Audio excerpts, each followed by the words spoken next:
pagi ini diwar-warkan ya oleh satu dua pemimpin PKR. Okey, kononnya Perikatan Nasional ni tak berdaftar.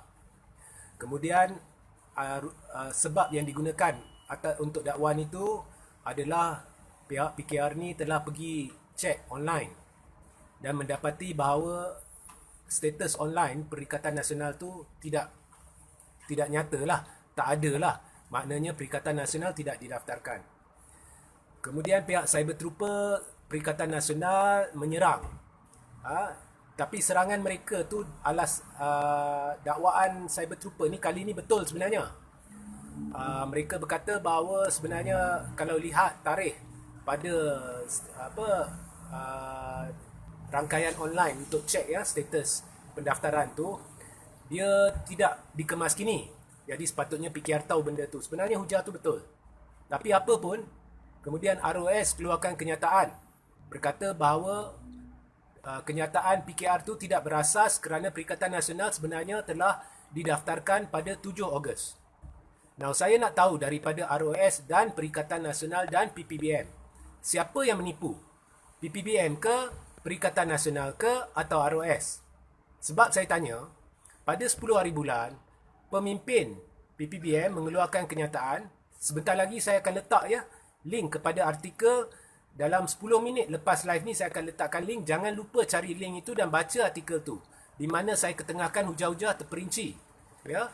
Pada 10 hari bulan, seorang pemimpin PPBM mengeluarkan kenyataan berkata bahawa antara 3 hingga 7 Ogos Perikatan Nasional baru hantar permohonan untuk gabungan itu didaftarkan. Baru hantar ya, antara 3 hingga 7 Ogos. Kemudian dan kenyataan itu dibuat pada 10 Ogos. Kemudian pada 18 Ogos, seorang lagi pemimpin Majlis Pimpinan Tertinggi atau MPT PPBM mengeluarkan kenyataan mengesahkan bahawa perlu berlaku pindaan tertentu. Ya, pindaan tertentu atas saranan ROS. Dan perkara itu, permohonan itu masih dalam pertimbangan. Maknanya belum diluluskan.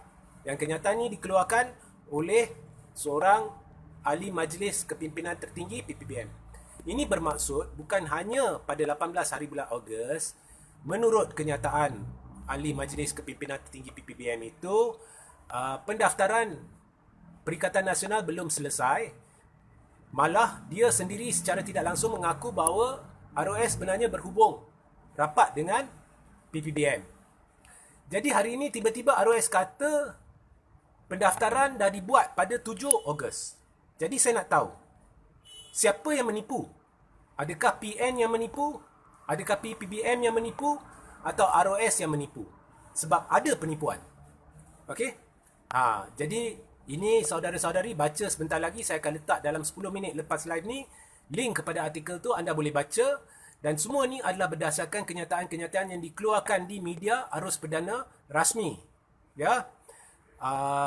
Yang menunjukkan jelas ada percanggahan dan ada pihak yang menipu, tapi kita tak tahu siapa. Okey. Nah, balik kepada PAS.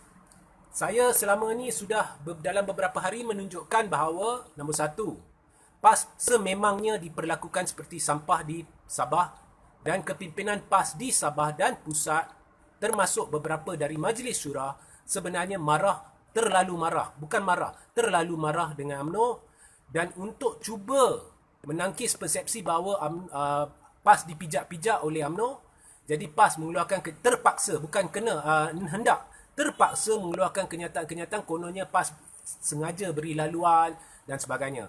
Ini satu pembohongan oleh seorang atau pemimpin-pemimpin yang bergelar pemimpin Islamik dan dari parti Islamik, kerana PAS sebaik sebelum perkara itu berlaku dengan terang-terang memberitahu bahawa PAS ingin 10 kerusi. Ya, dan PAS merupakan ahli partner ya PPBM dan UMNO dalam Muafakat Nasional. PAS juga merupakan partner ataupun rakan sekutu PPBM dalam Perikatan Nasional. Dan PAS adalah rakan sekutu Barisan Nasional dalam Muafakat Nasional. Tetapi pada hari penamaan calon, UMNO membuat PAS seperti sampah dan mengumumkan calon dan tidak melibatkan PAS. Now, ada orang tanya-tanya kepada saya, Mengapa perlu UMNO umumkan calon? Mengapa PAS tidak umumkan calon? Sebabnya PAS memangnya bersekongkol dengan UMNO dan Muhyiddin kerana PAS ingin kembangkan sayapnya di seluruh negara. Tapi untuk berbuat demikian memang tak cukup dana. Setakat main di Kelantan, Terengganu, Kedah tu PAS boleh, mampu. Tapi kalau seluruh negara tak mampu. Jadi PAS terpaksa berpaut kepada UMNO atau Muhyiddin kerana mereka ada hubungan dengan kroni-kroni taikun-taikun Cina. Okey, yang dah lama dengan UMNO, dan sebab Muhyiddin adalah Perdana Menteri, maka mereka juga rapat dengan Muhyiddin dan khususnya MCA. Ya. Jadi sudah tentu MCA dan UMNO tidak akan membenarkan taikun-taikun itu untuk menyalurkan terlalu banyak dana atau jentera kepada PAS untuk kembangkan sayapnya kerana mereka hendak jaga diri masing-masing. Sebab dari awal UMNO sebenarnya menunggang PAS. Jadi itulah sebabnya PAS melepaskan kepada tangan UMNO untuk memutuskan siapa calon. Sebenarnya PAS tak perlu buat demikian. Kalau betul-betul PAS nak bertanding, kalau betul-betul PAS dah rasa hampa, mengapa PAS tidak mengumumkan calonnya sendiri kemudian berbincang dengan UMNO dan cari jalan tengah? Walhal PAS sebenarnya dah mengaku nak 10 kerusi. Jadi jelaslah PAS ni sebenarnya dibuat seperti sampah. Dan perkara ni dinyatakan oleh seorang pemimpin PAS di Sabah di media arus perdana yang berkata beliau sebenarnya terkejut PAS tidak dipanggil pada hari penambahan calon. Memang terang-terang dibuat seperti sampah. Tetapi apabila akar umbi PAS sudah marah, maka PAS cuba tebus balik maruah dia dengan berpura-pura sebenarnya mereka beri laluan. Ini dah kira melutut kepada UMNO untuk kerusi kerana nak dana, kerana PAS memang ada impian untuk kembangkan sayapnya. Apabila saya beritahu dulu bahawa PAS ingin kembangkan sayapnya, ada orang kata Reggie ni buat cerita sebab PAS memang tidak pernah ada impian begitu. Tapi akhirnya pihak yang membuat kritikan tu sebenarnya Cyber Trooper yang diupah atau LSI ataupun Laskar Cyber yang ditaja, ya, sebenarnya kena makan balik kata-kata mereka sebab semalam di dalam muktamar PAS tu apabila Hadi memberi ucapan, Hadi terang-terang memberitahu bahawa PAS kena bersedia untuk perintah negara. Maka saya bercakap benar. Memang ada hajat PAS untuk kembangkan sayapnya. Sebabnya saya diberitahu oleh orang-orang PAS sendiri. Sebenarnya PAS dah tidak tahan. Ya, atas beberapa perkara saya tak nak sebut. Jadi PAS nak kembangkan sayap dia. Okey? Tapi sampai nak melutut kepada satu parti yang memijak-mijak, ya, PAS tu, itu dah sampai tahap kritikal lah sebab PAS tidak akan pergi ke mana. Dan PAS sebenarnya banyak pemimpin dia sudah sedar benda ni, ada tekanan dari dalam PAS yang dah sedar bahawa UMNO dan segala perkumpulan yang PAS bersekongkol dengan lah ni semua tidak boleh pakai. Malah tidak wujud penyatuan ummah dan saya terbukti benar. Malah kalau kita lihat Muafakat Nasional semuanya carca merba. Sebab PPBM dah masuk, dah jadi ahli Muafakat Nasional. Padahal PPBM sebenarnya sekarang parti pelbagai agama. Dan justru dakwaan kononnya Muafakat Nasional dan PPBM, PAS dan UMNO ni ingin tubuhkan kerajaan kepimpinan Melayu Islam, semuanya bohong belaka. Penyatuan ummah ni semuanya bohong belaka. Saya dah beritahu dari awal, UMNO atau tim A sebenarnya hanya menunggang kesemuanya sebab tidak pernah ada wujud konsep Muafakat Nasional ni ataupun penyatuan ummah ni, semuanya dijaja untuk menipu ummah. Dan perkara ni pun sebenarnya telah disahkan oleh seorang dua pemimpin UMNO sendiri, termasuk bekas Menteri Besar Terengganu yang mengakui memang tak wujud Muafakat Nasional di Terengganu. Sebenarnya tak wujud pun muafakat di beberapa negeri. Okey? Jadi PAS sebenarnya terpaksa melutut, terpaksa mengikut apa sahaja yang dikatakan oleh Barisan Nasional. Termasuk apa yang saya beritahu dari awal, Barisan Nasional akhirnya akan kenakan getah terhadap PAS apabila tidak mendaftarkan Muafakat Nasional dan memaksa PAS menggunakan bendera Barisan Nasional. Jadi apa pun, ada perkara-perkara tertentu sedang berlaku. Saya percaya PAS dah tahu, Muhyiddin pun dah tahu, ramai dah tahu. Cuma mereka tidak akan sentuh benda ni. Sebenarnya kedudukan Kerajaan Pimpinan Perikatan Nasional, kata Kerajaan Pimpinan Perikatan Nasional pun susah sebab ianya bukan Kerajaan Pimpinan Perikatan Nasional. Lah ni ianya nak kata kerajaan sebetulnya kita perlu kata ianya Kerajaan Pimpinan Muafakat Nasional sebab ianya bukan Perikatan Nasional, ianya bukan Barisan Nasional, tetapi Muafakat Nasional tiga-tiga parti PPBM, BN dan PAS duduk dalam situ.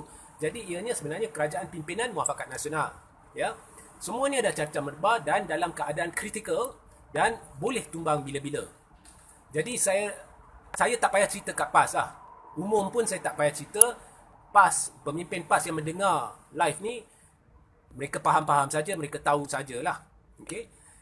Kau lihat saja muktamar, banyak mana yang my audience ya. Memang sokongan PAS nampak dah menyusut teruk. Sebab orang akaun umbi dah frust gila dengan UMNO. Dan segala apa yang berlaku. Tapi dulu, sebelum tim A menipu PAS, mencucuk jarum kebencian terhadap Tun, pada waktu itu, Tun banyak melakukan perkara-perkara yang menjurus kepada perpaduan ummah lebih menyeluruh. Dialah yang meletakkan pentas maruah Melayu dan menjemput semua pemimpin Parti Melayu Islam untuk datang. Dan PAS datang. Kemudian PAS sememangnya ada perbincangan sulit. Taqiyuddin Hassan, Menteri Besar Terengganu, bersama dengan Menteri Besar Selangor dari PKR, bersama dengan wakil dari Amanah, bersama dengan wakil dari UMNO, iaitu Hishamuddin Hussein, untuk menubuhkan satu gabungan perpaduan lebih menyeluruh. Benda tu berjalan lancar. Sebab itu tim A takut. Jadi dia mencucuklah jarum kebencian, menipu Muhyiddin, menipu dan menunggang, mempergunakan Zaid Muhammad Arif, Mat Arif. Sebab Zaid Muhammad Arif ni sebenarnya pelacur politik, boleh dipergunakan. Dia akan melacurkan diri dia dalam arena politik. Jadi dia boleh ditunggang, dipergunakan. Jadi mereka menunggang, mereka mempergunakannya untuk mencetuskan Lak Sheraton. Mereka juga menggunakan beberapa seorang pemimpin dalam PPBM untuk meracuni Minda Muhyiddin, kemudian menggunakan pemimpin dalam PAS untuk meracuni Minda Hadi. Semuanya penipuan kerana mereka takut bahawa rancangan Mahathir akan menjadi. Jadi PAS sudah tersasar dari landasan kebenaran semakin lama ianya berada dengan UMNO. Jadi PAS pun dah tahu sebenarnya. Dan PAS sebenarnya malu untuk mengaku, dan PAS dah tahu keadaan dia dah kritikal. Cuma kalau dia tiba-tiba berkata dia memang nak sangat untuk kembali bersama Tun Dr. Mahathir Mohamad, malah Hadi dulu pernah mengakui bahawa Tun Dr. Mahathir Mohamad adalah salah satu pemimpin Islam terulung di Malaysia. Banyak jasa dia kepada Islam. Bukan saya yang kata, Hadi Awang yang kata. Jadi PAS cuma malu nak mengaku sebab PAS tahu kalau PAS berbuat demikian, risiko dia amat tinggi. Sebab akaun umbi akan tertanya-tanya mengapa tiba-tiba pergi dengan Tun. Percayalah, majoriti dah muak. Okay?